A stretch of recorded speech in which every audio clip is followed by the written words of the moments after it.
Thanks for tuning in to the Talk It Up podcast. This is a Christian parenting podcast to help navigate raising children in the 21st century.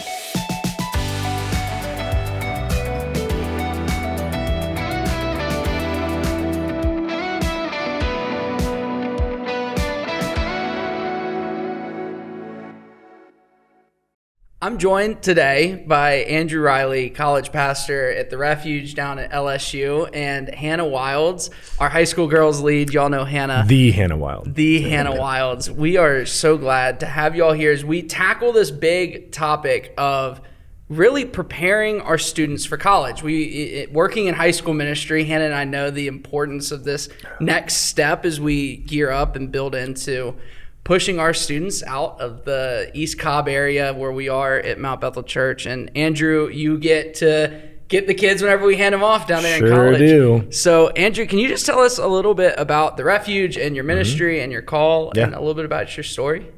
Yeah. So I was raised in a Christian household, went to a church like probably many of your students, involved in ministry. Got to college, didn't care to stay involved in the church, but didn't want to leave it either. And so I was just very apathetic. And luckily, God kind of caught me by my roommate.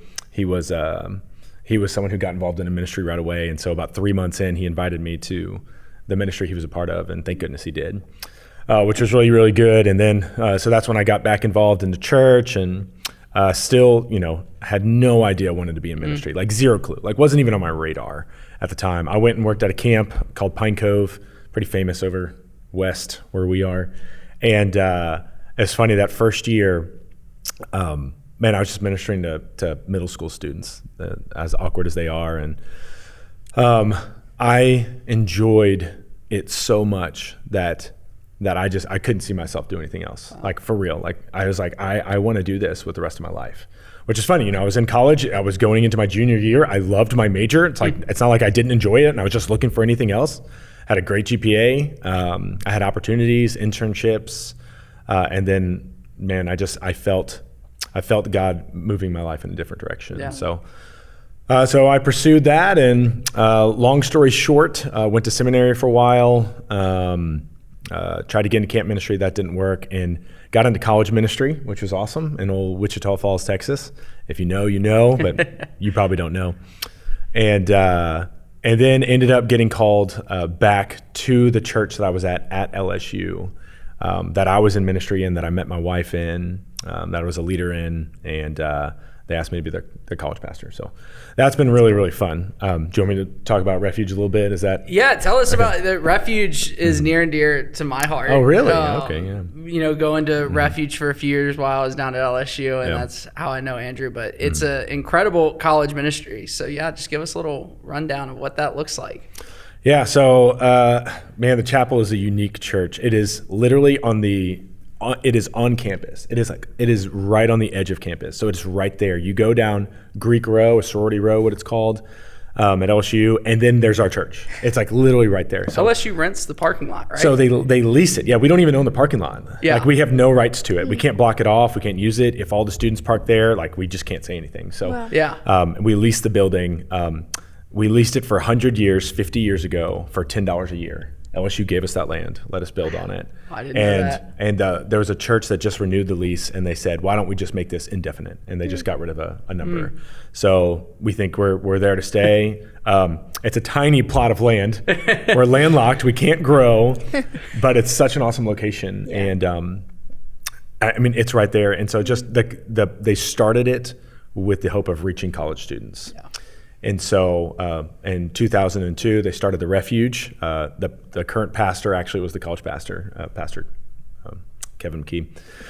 And he started it, and it's just grown, and God has been so faithful and grown it and grown it and grown it, and it continues to grow, which is really awesome. And cool.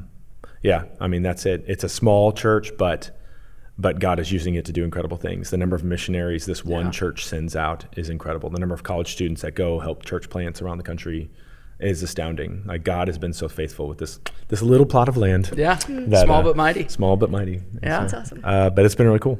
Awesome. Andrew, clearly bringing years of college ministry experience. But for those of you who don't know, Hannah also has years of college ministry experience. Mm-hmm. Before she came on staff here, she was actually on staff at Wesley at Georgia College for a few years. Hannah, just tell us a little bit about your experience and time in college ministry too. Yeah. So I went to Georgia College I graduated high school in 2018, and so I guess that fall went to Georgia College and had great roommates. There's something about roommates. Yeah, truly. it matters. Yeah, because you had some powerful roommates, right? Or no, not really. Oh man, I love my roommates. They just didn't push me towards the Lord. Oh man. Well, okay. Well, there's been other examples. Yes. Friends. Yes. Community. Yes. Community is so important. So my roommates and I actually, and then some sorority friends, started going to Wesley and got super involved. And I was graduating a year early. So my junior year, which I guess was my senior year, was just, I had no idea where I wanted to go. All my friends were still staying. My boyfriend at the time was still going to stay to like finish out their senior year. And so the director of Wesley came up to me and was like, hey, have you thought about staying on staff? And I hadn't. So that question just really got me thinking, and I started praying, and I did not feel called to go anywhere else, so decided to stay on staff. And I was a part of our prayer team and our Freshly team, and then I worked with a local church with their youth program, and it was so good. I wanted to stay another year, and it was awesome. Was it like a residency? Yeah, it's an unpaid position. Okay. So we raised support for the 2 years, or I raised support for the 2 years that I was there. Gotcha. And a lot of it is just relational. Like that's the biggest part of the job. And then you have tasks and things that just have to get done that are also a part of the job. Was that your way of saying you had to clean the toilets? Oh, absolutely. Cleaning the bathrooms was on the to-do list. That you just spoke. Yeah, exactly. So, all of it, though, was so good, and the discipleship and the one-on-one with the students. And we had a thing called Coffee House. So on Tuesdays and Thursdays, the staff, we would run a free coffee house for all the students. And it was incredible. I mean, you get kids who probably don't even know the Lord, and they are just coming for the free coffee, but you get to build that relationship with them. So yeah, that was a little bit of my time there. It was just relational discipleship, one-on-one living with, college students and working closely with freshmen, because I was on our freshman ministry area. So yeah. Awesome. Good deal. Yeah. It's super awesome too to hear both of y'all's call into college ministry, because one thing that I think is funny and unique about both is it wasn't where you actually originally thought you were going to go. Like people pulled you into ministry, and then God, through some weird connection, said, I'm going to now not only pull you from that ministry, but lead in my ministry. And that kind of takes us to the first thing that I just want to look at, and that's setting the expectations now, right? So, Andrew, we have a lot of parents that listen that might have college students, but also have younger students, both in high school and middle school, and they are always in this area thinking about college as that next step. And how can we, as a ministry, and you see it now being in that next step, approach this idea is almost like a road trip, right? Where we know where we want to go, and now we're planning out the route of how we're going to get there. So a parent might be hearing this and thinking, I really want my student to have community. I really want my student to find themselves in a college ministry. What are some things and non-negotiables that you might see as important that the family lay now before they pass that student off to college ministry? Yeah. Well, the first thing is not part of the roadmap yet, but just for the parents, man, like I want to encourage you guys first and just say, a lot of your students' faith is going to be wrapped up in like a communal identity right now. So like if you go to church, your grandparents went to church, their friends go to church, a lot of times their faith is very much wrapped up in those people. And so if their friends stop going, then they'll probably stop going. Or if you stop going, then they'll also stop going. And something happens when they go to college, right? They have to make a choice. And that choice is, do I want my faith to be my own? Is it my parents' faith? Is it my grandparents' faith? Is it my friend's faith? Or is it my faith? And so just know they're trying to figure that out. And a lot of times, I know very few, I did high school ministry for years as well. And I know very few high school students that got to the point where they made their faith their own, regardless of what their friends did. Yeah, wow. It's not saying it's impossible, right? It definitely happens. But college, everybody makes that choice. Yeah. You have to. And so, anyway, I just want to say that. So, like, just because they're not taking their faith super seriously right now, it's not always your fault, right? Most of the time, it's not. There's just a lot of maturity and development that has to happen. So that's thing one. But the first thing, if you're going to ask me, like, what's a good thing to practice now? Like, if you were to ask me, hey, what do all the college students that are pursuing the Lord right now, that love the Lord right now, what's the one thing that they have in common? The most common thing by far of the ones actually pursuing the Lord is, what are the parents doing? What did the parents model? Like, and so parents, for the love of all things that are good and holy, like, if you want your child to have their own faith, then you are modeling your own faith. If you want your children to be intimate with the Lord and have that personal relationship, like, you need to model it. If you want your child to be vulnerable and confess sin, like, you need to be vulnerable and confess sin. If you want your child to be in Christian community, then you need to be in Christian community. Like, there's no other metric that I think will give you a better picture as to what the student's going to be than what are the parents like. You want them to serve. Yeah. Are you serving? You want them to make good decisions. You want them to have good friends that point them towards the Lord. Then you need to have good friends that point them towards the Lord. Like, that is the greatest thing and the greatest determining factor to, are your students going to continue their faith in college? And I don't think it's, okay, if you do this, like, God's going to promise you that your kid is going to go to college and be on fire for the Lord. Like, it's not a promise like that. But if I look at the ones that are passionately pursuing God, that's something they all have in common. Yeah, that's good. Which I think is really important. Mm-hmm. Yeah, it goes back to this idea of setting expectations that you're willing to keep yourself. So you don't want to push an expectation that your student is going to go off to church every week in college, but that was, a negotiable factor whenever they were in high school, is this idea of modeling those expectations. Hannah, did you have similar experiences while you were at Georgia College? So my role was more focused on students, so I didn't really have deeper connections with the parents. But two girls that I discipled for 3 years consistently, because I did work with them for a while, I actually did get pretty close with their parents. And yeah, I would say that that's true, especially for the two of them. One of them, her dad was a pastor, and their family. I hope it's true. Their family was just a very close-knit family. They were very tight. They were very open. There was a lot of the relationship that we had, there was oftentimes she'd be like, I talked to my dad about this, or talked to my mom about this, and I never had that with my parents. So it's just very cool to see the openness that she had. And then the other girl, her parents were very they knew the Lord. They were very involved in their church and very much supported their daughter's pursuit of the Lord. And they're both actually on staff at Wesley now, and so kind of cool to see the torch being passed down. Yeah. All right. But yeah, I would agree with everything you said. I think one thing that's cool to see in both of those, though, is this idea of vulnerability and really this connection with the students. It's not this distance between you and them, parent and child, which there is, but also this trying to get there together kind of aspect as to how we want to do it. And I think that it can be important to, whenever you're setting goals, right? That a parent can have in mind where they want their student to go, right?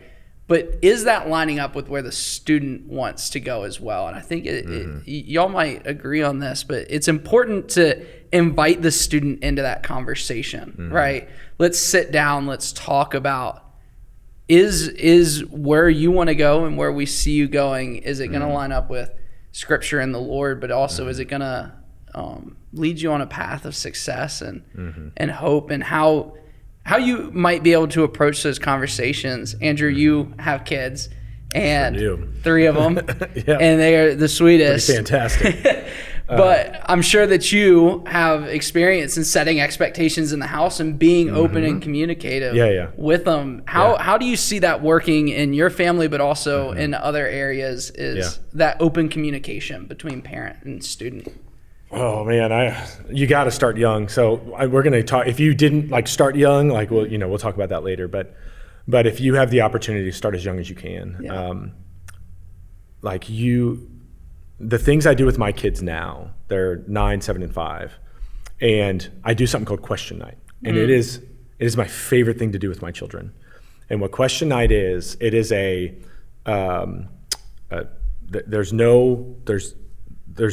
can ask whatever question they want, and they don't get in trouble, right? They can tell me what their friend said. They can tell me what they saw on a friend's phone. They can ask a question about, do we know God exists? They can ask me a question about, how did Jesus rise from the grave? They can ask me a question about sex. They can ask me a question about anything. Y'all are like 9, like they know? Oh, they know. It's kind of weird. But you got to keep that door open, right? And so for us, it's question night. That's what I do with my kids. And so question night is where I go put them to bed, and I literally lay down in bed with them, and they're allowed to ask me whatever question they want. Oh. And then sometimes I feel the need to ask further questions, but they can ask whatever. And my 7-year-old daughter was asking questions like, okay, so if God created the universe, who created God? And so like these really difficult questions, like I don't know any high school students asking that question, or many high school, maybe they are, but I know anyway. So here my 9-year-old or my 7-year-old at the time asking that question. Anyway, it's because the door was open. Yeah, that's good. And then the other day she saw something on someone's phone, or somebody was running around at a football game showing people something on their phone, and she knew immediately to come talk to us. Wow. And it's because we opened that communication early, and so they saw us as a source of information that they could trust, and that they knew we weren't going to get upset or angry at them for whatever they bring, because if we get upset or angry, all that's going to do is they'll never bring you anything ever again. Yeah. And so your response to those questions matter, but I don't know, I'm trying not to get ahead of myself here. That's what I do with my kids. So how do you do that with college students, right? Or high school students? Well, as a minister, I guess I see a bigger picture. I've always been a minister, so it's harder for me to know from a parent perspective right now. But what I do for high school students, I do the same thing. Yeah. I do the same thing. It's I would always have times where I invited high school students over to my house, and they could ask whatever question they want: dinosaurs, theology, Calvinism, homosexuality, like any question they had, and it didn't matter how difficult it was, because I wanted them to know that they have the freedom to ask those questions. Yeah. I might be speaking too long. I have more to say. So I'm no. This is all great stuff. You mentioned this idea too, right? That there's time to do it, and if you can start young, but just for one moment, try and what would you say to the parent who's thinking, I didn't start this young, or I had started it young, but then sports got in the way or something got in the way, and I lost that vulnerability, and now my student's a junior, and I'm wondering, how can I be open? Is there just kind of something that you think could get the foot in the door? Yep. Right? You model it. Like I'll keep going back to that, parents. I want it to be encouraging, but also challenging at the same time. Like how you live your life for the Lord matters. And it's not a means to an end. You don't live for the Lord and you don't model all the things, the vulnerability you want your kids to have, the question asking, like you can do that in front of them, with them, but you're not doing it as a means to an end. Like parents, my encouragement for you is, are you passionately pursuing the Lord, like in every way? And once again, you're not gonna be perfect. And so I don't wanna put a yoke on you that you don't need, but just asking you, like, are you passionately pursuing the Lord? If they follow your steps, will they be passionately pursuing the Lord as well? Can you look at them and say, follow me? And so anyway, back to modeling. So you ask, if you started too late, hey, there's no better time to start modeling than right now. Good point. You want them to ask hard questions, then ask difficult questions and be vulnerable with them and say, hey, here's some questions I have about the Bible. Have you ever thought about that? What do you think? Like, and literally just model it for them and see what they do, see what they say. If you haven't, if they're not confessing sin and they're just keeping sin hidden all the time, like, you start being vulnerable with some of your sin. Now, obviously that can get really weird real quick. You got to be careful, right place, right time, but start being vulnerable with your struggles. And just what that does is so important. And And like, you know, I have young kids, and just seeing that happen. I have staff members, right? Yeah. Who are the age of the people, and they never saw it. And when they get to where they are and they see me modeling it, which I'm not perfect, I'm not trying to say that, but when they see me modeling it, it's one of the things that catches them off guard the fastest. Yeah. And so we do an encouragement thing every year. And one of the things I get constantly is, thank you for showing this as a pastor. Because a lot of people have this image of a pastor or a parent that you are perfect and without fault. And no, we're just better at hiding it at the end of the day. And when you model that for them, it just is so much better. And so it's never too late to start modeling. Yeah. That's good. I love that. So now that we've kind of discussed expectations and how to best do that, and, you know, it's never too late. I love that you said that. That's so good. Yeah. When we talk about getting to college, you know, you get into your dorm, you get the key to your first room alone with your roommates, and as soon as you step onto campus, you're just welcomed with all of this responsibility, but also all of this freedom and maybe lack of accountability if that's the route you choose. So what do you think are some ways that parents can prepare their students now for that freedom and responsibility and everything that college greets them with? How can they prepare their student for that? Once again, there's a lot of things.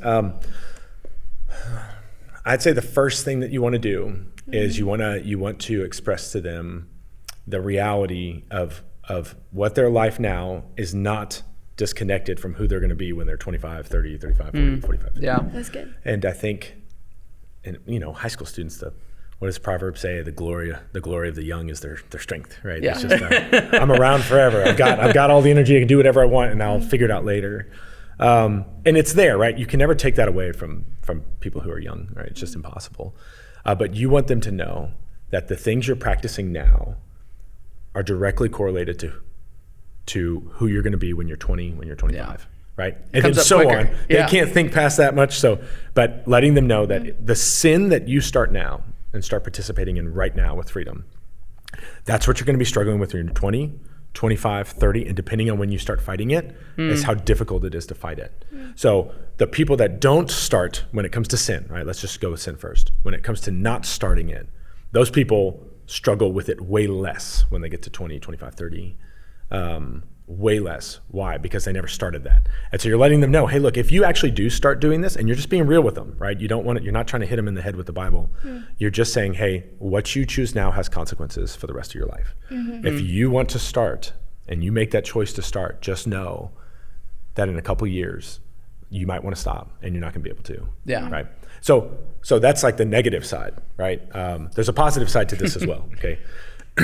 So if you choose the right friends in high school, you're way more likely when you get to college to choose a similar set of friends. And just letting them know, hey, whoever you surround yourself with now, that's what you're going to first be drawn to when you get to college. Yeah, that's good. If whatever spiritual disciplines you start now in your life are the ones that you're going to know when you get to college and be able to draw back to. One of my favorite analogies, my pastor says it all the time. It's such a good one. It works for so many things. He says, dig a deep well now so that you can draw from it later on in your life. And that is so true. Like when I went to Pine Cove, or before I went to Pine Cove, I had nothing to like, I didn't have a deep well. I didn't have a lot of knowledge. I didn't have a lot of experience. I didn't know what like even reading my Bible looked like on a very intimate level with the Lord. And then after that summer, I dug this deep well and I was able to go back to college and I had all this experience and all this knowledge. And so right now in high school, letting them know, hey, you're digging a well right now, right? Yeah. And you're going to be drawing from that for the rest of your life. Yeah. So if that's the first thing, but that's just a conversation and they might listen to you, they might not. Like I need to, I was a middle school pastor, I was a high school pastor, I was a college pastor. At all stages, they either listen to you or they don't. Like, and you can't make them do one or the other. Yeah. All you can do is say, here's the biblical wisdom. Yeah. And I love you and I care for you. And so because of that, I want you to make the right choices now because the life you're practicing now is the life you're going to be practicing when you're 20 and 25. And letting them see it's not disconnected. You can't just turn it off, right? And that's a good thing and a bad thing. If it's a good thing you start, then you won't be able to turn it off. If it's a bad thing you start, it'll be really hard to turn it off. So. Yeah. I know we've talked a lot about expectations and that idea. And I remember for me, whenever I went off to college, like it was always just that kind of idea of, I'll get around to it in college. Or then once you're there, it's I'll get around to it whenever I'm out of college. And all of a sudden, like you said, you find yourself kind of always pushing that back. And then it kind of goes back on the parents of you need to own up to the responsibility now. And I think having those tough conversations, it could be awkward in the moment, and they might not even listen in the moment, but it's so important to have them. Because what you don't want is your student to just have this, I don't even know where I'm going once I get there. And then you pass it off into that freedom and responsibility. And that kind of comes back to their life right now and having those difficult conversations. And are there kind of things that you kind of mentioned, asking questions and inviting your students into your faith life and your questions with the faith and such. But are there things that parents can do that might be able to just like, I'm thinking of like bite-sized little bites of responsibility. Are there things that you can kind of push them on? Maybe it's things with church or school, but little bite-sized pieces of responsibility and freedom that a high school student can start to get a taste to grow that. Do you think there's anything that parents can implement and look at? I'll pass this one to you first. You got something? Because bite size, I don't know. If you don't have something, I don't want to throw you under the bus. No, it's okay. That's a good question. I think parents understanding that they have the most amount of authority in their kid's life than anyone else. They have more authority than I do, and you do, and Matt does. Like, they have authority over the friends that their kid hangs out with in high school, how late they're out at night, where they're going at night, the ability to know where they are. Like, that's true. I know my fiance Josh, his mom has him on Life 360, and they have a house of vulnerability. So like, she knows where they're going, what they're doing, how late they're going to be gone, and if they're not back by the time that they have said that they will be, she'll call and be like, where are you? Why are you not home? And I think parents just need to step into that authority. That's good. Because helping your kid with the community that they're around or habits that they have, that will carry into college. And if it's a loose vibe, I guess, like, that's going to happen in college. Sure will. The only thing I can think of is, and once again, this one's harder because I have never been a parent of a high school student, right? I've seen what happens when parents are good examples or give their kids too much freedom and then don't restrict it when they need to restrict freedom. And so what I'd say is if they show that they are responsible, like, be willing to give them more freedom if they show they're responsible, right? Like my 9-year-old came up to us the other day and said, hey, basically she's already like, I want to be seen as older. She's like, I want the freedom to read in my bed and my bedtime to be a little bit later. And I said, okay, all right. So that's fine. Then here's what that means. That means that when I come in your room and wake you up in the morning, what you need to show me is that you can get right out of bed. Yeah. And if you can't, right, it means that you couldn't control yourself, you read too late, and you couldn't control yourself when you know you needed sleep. So right now we're in this stage of like showing responsibility. And once again, this is too young, right? I don't know how helpful this is. I think of my parents when I was in high school. They were too loose. They didn't do this with intentionality. But also the Lord protected me and I didn't make bad decisions. But I did see some of my other siblings make bad decisions and they lost their freedoms. So what I'd say is you can't monitor everything, but if they show you they can be responsible, be willing to give them some more. But if they show they can't be responsible, then you need to show them, okay, you can't have that freedom yet. Yeah. And what that's showing them is, hey, look, you get more freedom when you take responsibility and you show us that you can control yourself, right? But at the same time, when they get to college, like you cannot police them in that way. Without them most likely wanting to rebel in an extreme way. I don't know if that's bite-sized. I don't know if that's helpful. No, it really is, because it goes, both of y'all say something very similar, which is there is this authority aspect.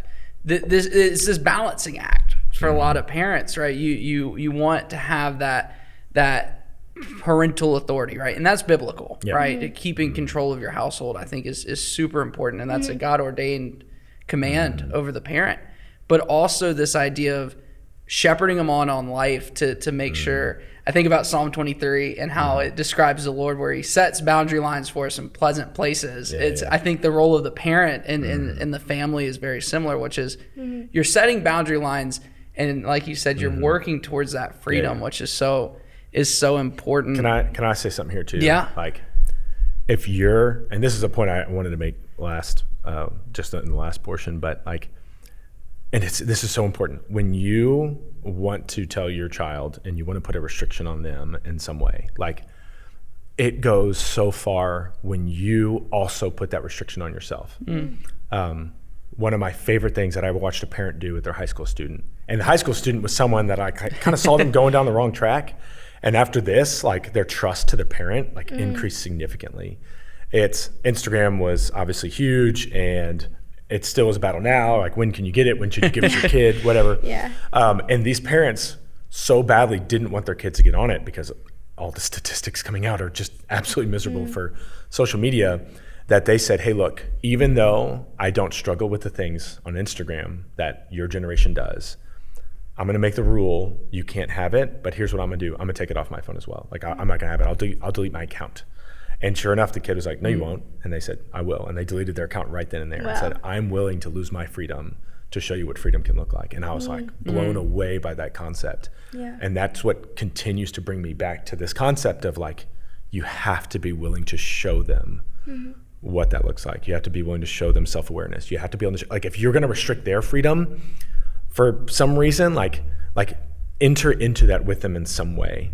And be self-aware of yourself as well. To give an example with my kids, Pokemon Go, which is really fun. Like, I love it. Like, I grew up on Pokemon and whatever. It's a game on people's phones, and you walk around and you catch Pokemon and stuff. So me and my kid were playing it at the same time. And I basically got addicted. Like, it was really bad. Like, I played for 2 minutes, and I'm 35 years old now. Like, this is my generation. This is millennials, right? So it is what it is. And that's not okay, right? So I spent too much time doing it. I stayed up too late, what basically everybody does now, right? On TikTok, social media, games, like, just not having self-control. And so my son, he loved the game too. And basically what I said is, I got to the realization, I was like, oh wait, this is sin. I need to get rid of this. And I got rid of it on my phone. And then my son was so confused because he's like, but you loved it. But you really, like, we did this together. Like, it was a family thing. And I just said, look, I didn't have self-control. I had to make the choice. I had to purposely get rid of my freedom to have Pokemon Go so that I could have freedom. And modeling that for my children. And I don't know what that is for you, for the parents that are watching this, but just enter into it with them. You can't just be the policeman. Like, yes, you are. Like, you have complete authority. I want to make sure, like, and yes, you need to make hard decisions for your children that sometimes don't affect you at all. But if you can, be willing to enter into it with them and share whatever pain might be involved in it. So I hope that's helpful. No, I think that's huge. That's really and it continues to go back to the importance of modeling that kind of behavior and that kind of freedom and that responsibility. And, just kind of looking at that too, the role of the parent is super important. Yeah. But thankfully, we also are blessed in this idea that God also calls others to walk alongside students and families in the faith. And what is that? What do you think the importance of having an external role model is for both the parent? I think about a parent being discipled and then a student being discipled, the role of an extral perspective. What do you think the role of that is in the modern church, and especially in youth ministry? I mean, it's huge. Like, I pray all the time that the Lord will provide my children someone older that they can look up to. Because you in your child's mind, you're probably not cool. Like, maybe some of you are the cool parent. Most your kids probably won't see you as the cool parent. So just praying, God, would you please bring someone that my child naturally looks up to that loves the Lord and will be that example. So you can model that by having a mentor in your life and being discipled by someone, because you're never too old to be discipled at all. And so modeling that's important. And then partnering with other people. So if there is, I don't know if is there college around right here. There's one nearby. We don't have a ton of college kids in the area that are close. I mean, it doesn't there's exactly one work that nearby. way. But like if you have a middle school student, do you know of a high school student that is passionately pursuing the Lord and living for Him? Do whatever you can, like to try to get them connected in some way. Yeah. Because they look up to them. They'll want to be them. They'll do what they do. They'll talk like they talk. Yeah. And if that high school student says, "Come to church with me," or "Come do this God honoring thing with me," or whatever it may be, it just speaks volumes in ways that most of the time what a parent say never could. So yeah, that's huge. And then I just call this partnership. So you're partnering with other people. Partner with your friends. So as parents, find a mentor. That's great. Partner with friends that love the Lord as well. So I'm sure y'all have community groups or something like that here. Yeah. What do y'all call them here? Small groups. Small groups. Okay. Yeah, small groups. As a small group, pray all the time for your children. Yeah. Just pray all the time. One of the coolest things I ever saw, like a picture of this, is when the high school student graduated, this group that had been together for like 4 or 5 years praying for their students as they went through high school, they did this thing right when they graduated. It was like an affirmation graduation. Like I don't really know what it is, but literally all that happened is they gathered in their backyard, they had food, and they stopped, and each person said an affirming thing about them, not just to encourage them and make them feel good, but to speak the truths of God over their life. Like that awesome. was the important thing. And it wasn't just to make them feel good. Like, yes, there were tears shed. It wasn't just to make them feel good. It was to show them, here's who God made you to be. Here are your strengths, here are your weaknesses. Partnering with other parents in that way is huge. And so if you don't have those people, find those people, right? Yeah. It's never too late to start that. And then last but not least, partner with the church, right? Yeah. So as parents, believe it or not, you're the main discipler of your household. It's not these two. I'm sorry. You are the main discipler of your household. And I think there's a lie in the church right now where parents believe that it's your job to disciple all the kids.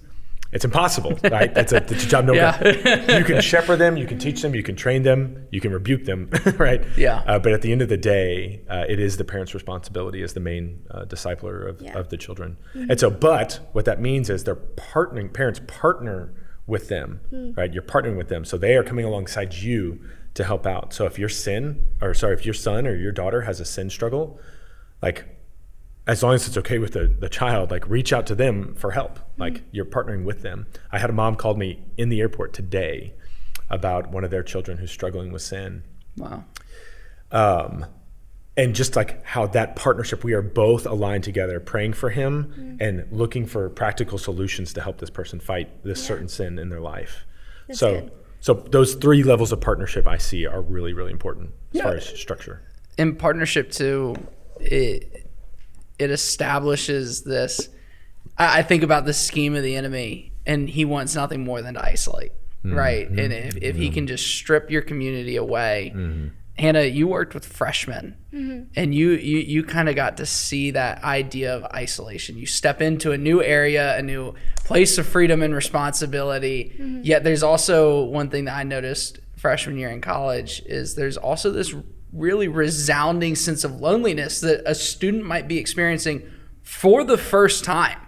This idea of being by themselves. Is there anything that you saw with the girls that you mentored, that role of having a role model or a parent or somebody that they can lean on that you saw was just sweet and effective in those moments? Yeah, and I think even for the guys too. Yeah. I mean, one of the biggest parts of my job was to be relational and like find that student who might be by themselves and to like sit next to them and be like, hey, I have a whole row that is empty. Will you please come sit next to me? And then see them on campus and remember their name and like make them feel comfortable and confident and welcomed. And same thing for the guys. I think sometimes they need that even more. Yeah. There's a pride aspect for the guys in that one. Yeah. Or just apathy. Apathy, yeah, that's true. That's probably the most common one. It still hurts them. Yeah. Right? They just don't care. Yeah. That's right. And I think, I don't want to get stereotypical, so I'll stop. No, that's good. And I think for a lot of our students, like a lot of the freshmen who came to Wesley and they wanted to come to Wesley because they wanted a Christian community, came from a church or a youth group or some type of environment in their hometown where they were really plugged in and connected and had a great youth pastor, or they did have a good mentor or a really good small group leader, and had that foundation already built. So coming to college for them, it was a no-brainer that they were just going to find that again, and then ended up at our ministry, or BCM or Kudzu or Crew or any of the other ones that we had. So I think it's very important to, to have that connection in high school while you can, or middle school or elementary school. Yeah. And just leaning on that, I think is huge. I've mentioned this a lot to our students, but there's a statistic that completely altered how I viewed college, and you may have heard this, and it might you're the expert here, so you might know it a little bit better, because I'm probably usually just make up my statistics. So. But so we'll see. The statistic that my small group leader told us our senior year was, he said that if you don't plug into a church within your first 2 weeks of being on campus, there's an 80% likelihood that you will not plug back into a church until after you're 25. I was the one that told you that. I don't remember the number. Oh, I preached it. Maybe it was your small group guy too, but I say that all the time to my leaders. They get annoyed by it, actually. But yeah, that's what it is. And that strikes that importance of community. Hannah, you see it, and Andrew, you see it. Working in ministry, we really see how relational people desire to be. There's this desire to be with one another, be seen, and be in connection with. And one thing that I think is so important in that handoff and in that freedom and that step, that next step, is there's this idea of they're going to find community somewhere, right? And one thing that parents can do and we can do as ministry leaders is try and connect them with college ministries such as The Refuge, to where from the moment they step foot on campus, not only is there people back home, parents and role models and youth leaders like Hannah and I, that are praying for them and reaching out and making sure that transition's smooth. But one thing that I love about how Refuge does it is I know that y'all do a big welcome week where you do events. And if I were to text Andrew, hey, this person's going to LSU, can you connect them? There would be students texting that person right away. And I think that goes to show that there's these success stories, right? There's these connections that we can make. And there's also this idea that there's really power in prayer and Christian community and surrounding yourself with the ways of the Lord. Andrew, what do you think, what can you tell the parent that is getting ready for that next step? I'm thinking older, junior, senior, and they're just really anxious about this handoff. It might be the first time that they're sending a kid off to college, and they see the world, and it's just so much anxiety surrounding that moment. But what's something that you can say, a story or something that can kind of hopefully put them at peace a little bit? So the first thing I'd say is if you go look at our Instagram page, we post the stories all the time. So, stories exist, hundreds of them. So, the best way to see it is to go look it up. So, Refuge, LSU, quick on little Instagram. plug. It's a great little plug. You don't have to follow us. I'm just saying that's a great place where you can see a bunch of stories. We have baptism nights, and one of the things we do for baptism nights is they share their story. So it's constant, the number of students that get plugged in. There's one more story that just happened last week. There's this girl. She's been leading a discipleship group for our college students for years now. But she has a son that's also in college, and he went away. He actually went to Georgia. And to UGA. UGA? Yeah, UGA. Go Dogs. Go Dogs. Yeah, went to UGA and just started living a lifestyle that was not for the Lord, right? Joined a fraternity, and the stereotypical fraternity life, that's what it looked like. And he was just doing all the things, not going to church, not caring to go to church. And so she came to my office a couple years ago, just started crying. It's like, I thought we did everything right. Like, as parents, I thought we set them up so well. Like, we served well. Like, we were good examples. We weren't perfect, but they did a good job. And they did do a really good job. And so they were just so confused. And so she came and we prayed in the office. And then she came back 6 months later and nothing changed. And we prayed. She came back months later and we prayed again. And we did that for years until she finally sent me an email just 3 weeks ago and said, I have no idea what God did. But he got plugged into a church.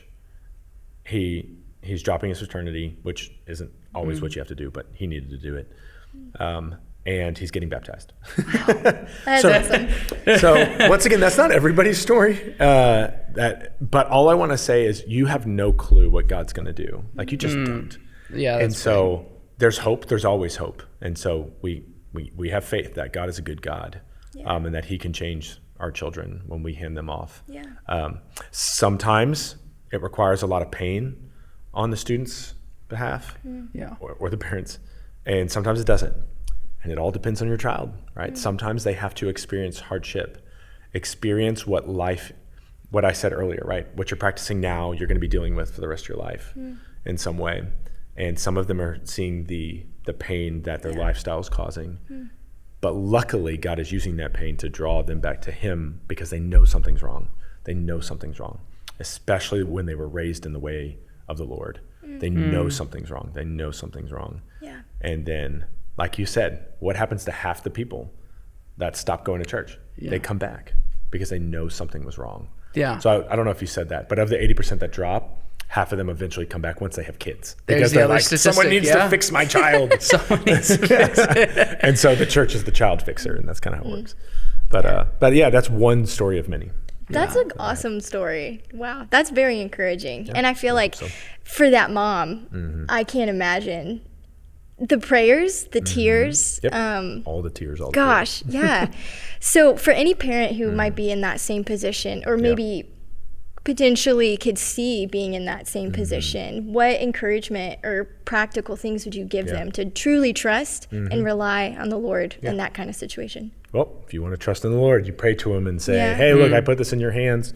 You can't control your kid too much from afar. You can control them a little bit, but you can't control them too much from afar. And so you pray to God and say, God, I believe you can actually do something.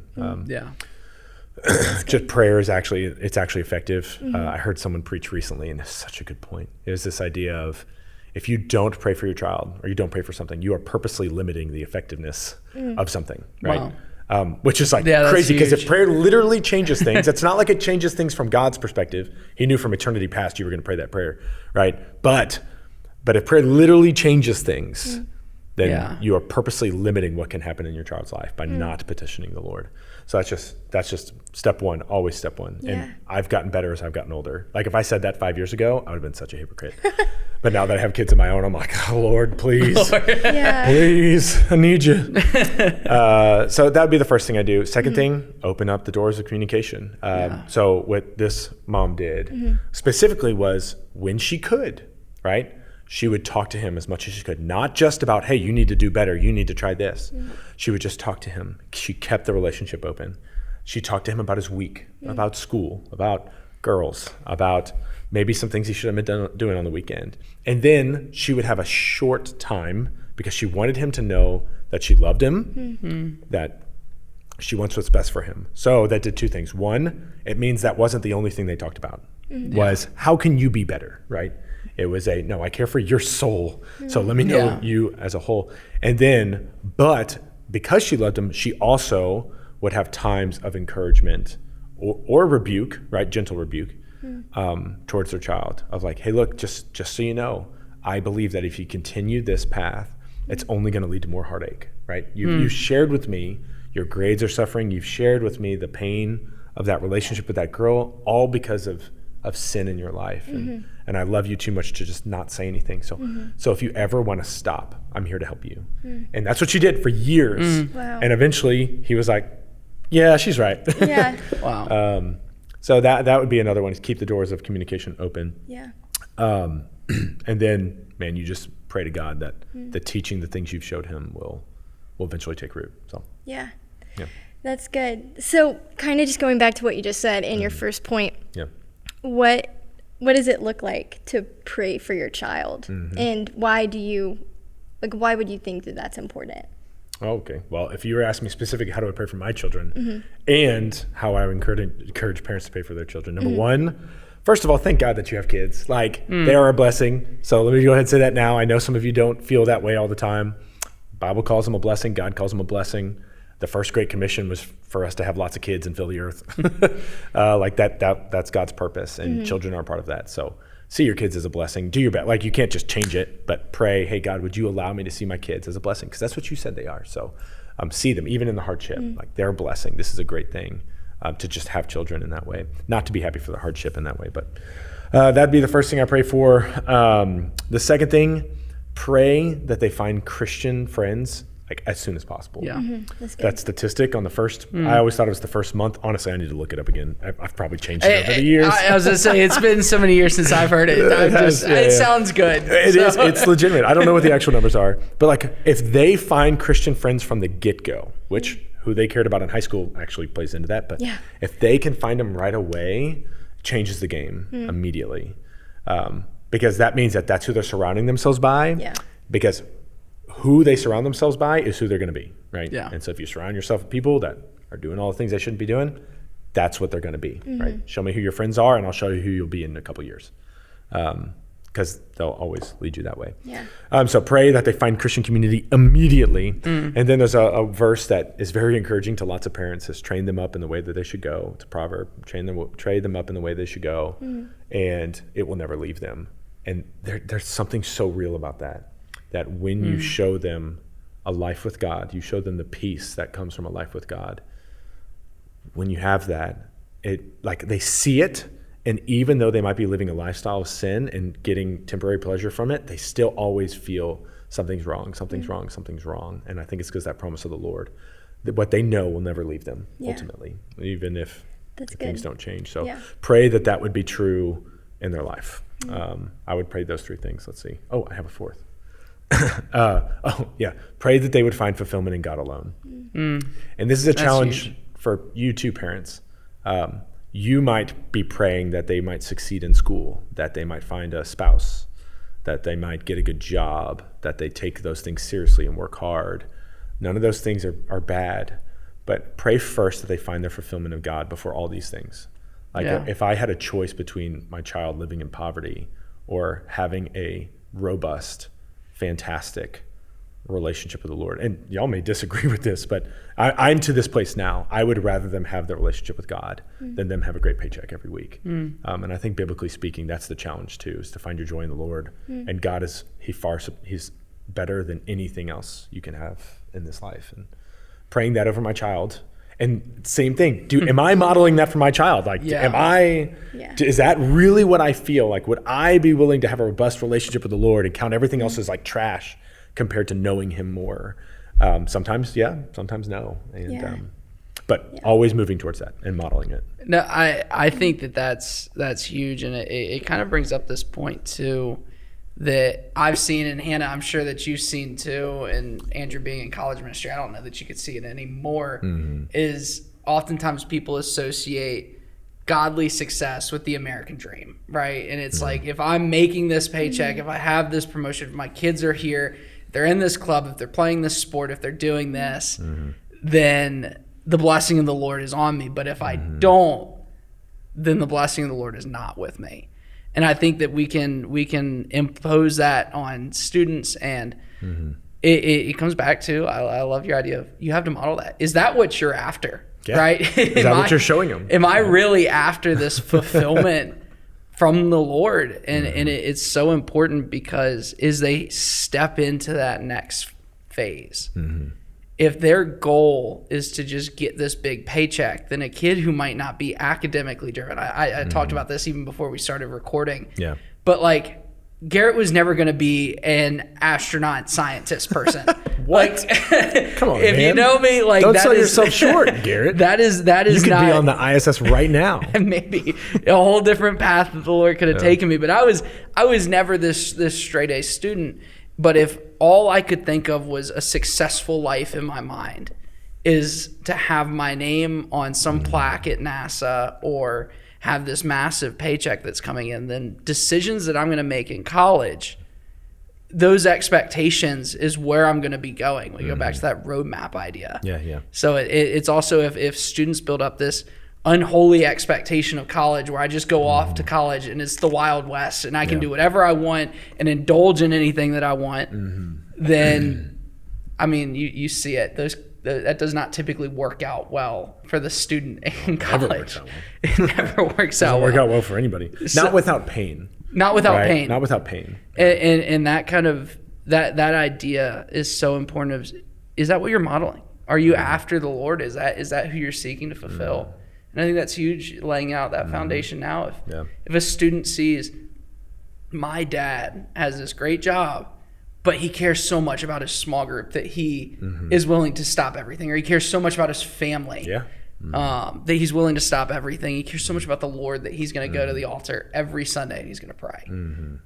Kids see that. Yep. They absolutely see that. Totally so whenever they go off to that freedom, that's what's going to be on their mind is that what I'm doing? That's what they saw, right? And once again, train them up in the way they should go, and it will not ever leave them. And that is that it's true. Like I don't know what to say. Like the Bible's just true. Like it just it's what it is. What it is. Yeah. Well, and then looking at it too, we've kind of discussed this idea of setting goals, and then we talked about this freedom, and then handing it off to the Lord. So now let's just shift our focus to this moment that is right where we've now stepped into. I've handed this student off. They've gone off to school, and now what do I do as a parent? Is there an effective way that I can try and hold my student accountable while they're in college? You talked that story about that mom was incredible, about how she just kept the communication. But do you think that there's an effective way for parents, because you aren't going to church with your family likely if you're off to college? Some may be blessed with the opportunity to do that, but it's likely on you now. And are there things that you think parents can do to hold them effective, or do you think there's also let's answer that first. This is a really tough question. I'll say this, and this might sound bad, but the college students that I know whose parents try really, really hard to still keep a lot of control while they're in college usually exasperate them more. And by exasperate, I mean you bring them to anger, or you bring them to discouragement, or you bring them to a place where they just want to give up or don't care anymore. So if I can't give you a line like how far is too far with your child, right? You are still in control. You're paying the bills, and so you have to make choices. And I've seen some parents take that too far. And so I keep going that way because that's one extreme. The other extreme is for you to be like, awesome, got him out of the house. I've had him for my 18 years, 19 if you held him back at some point in time. And you know what? Go and fly. Like, peace be with you. There's two ways to think about it. You can wave your kids goodbye, or you can send them, right? Which is very important. It's a concept we talk about a lot in our church. As we send missionaries, as we send people who graduate, our children, we don't want to be a waving church, right? A waving church is like, I love that. Peace be with you. We want to be a sending church. And so what a sending church is, it says, hey, look, we're gonna hold the rope, right? And what hold the rope means is as you are going into the well, right? As you're going in there, we're gonna hold the rope on the top, and we're gonna help you as you go. So what does that look like practically? That's more of a visionary kind of standpoint. What does it look like practically? You got to keep communication open. Like, don't go weeks and weeks and weeks without touching base with your child. Wow. Like, I'm not saying you can have this, like you can, if you monitor their location, you're not going to know what they're doing anyway, right? They might be at someone's house, but you have no clue what they're doing. Yeah. You can't, monitoring location doesn't work anymore. Maybe you can still have parameters both on your phone and their phone as far as screen time. Like, that's something that's possible. But it gets really annoying from far distances because they need your code, and then what are they going to do if they need to download an app for class, right? So control, it can be good, but it can also be difficult from far distances. And so the hope is that the student opts into those restrictions with a friend or an accountability partner while they're in college. That's the hope. But keep communication open. Call them, encourage them, ask them how you can pray for them, and pray for them on the phone. You may have never done that before in your life. Some people have never prayed over their children. It changes the game. Just pray for them. Let them hear your heart. And you just never know what God's going to do through it. Hopefully that's helpful. Yeah, no, I love that. Don't be a waving church, and really don't be a waving family. Yeah, right. Don't be a waving family. You drop them off on moving day. It's like that happens that's the more common one, actually. I feel like there's less parents that want to control everything about their child, but a lot more like, peace out, good luck. Yeah, let's figure out the guest room, right? Like, that's. But it's so important, right? You don't want to be a waving family. You want to be a sending family, and so as we round this off, are there any final remarks, or wisdom, right? We've talked about, setting expectations and understanding we need to be thinking about how are we discussing with our students and our kids, the expectations and communications and roles that we have heading into that college period, and then practicing and implementing that freedom and responsibility in our immediate, but also preparing them once they get there. We even talked about, how do you trust the Lord, right? What does it look like to set boundary lines, but pray, right? Just pray for your students, pray over your kids. And then we even talked about just looking what are things that we can be doing to build and equip and grow? Are there any other things that you think are important for parents to understand as they're rounding off this season or preparing themselves for this season of sending their kids? I've talked too much. No. I think just parents reminding themselves that they have the most authority and, to use it, to take it, and not take it, but to let it be given to them by having vulnerability, open communication, by establishing the things that this whole podcast has been about.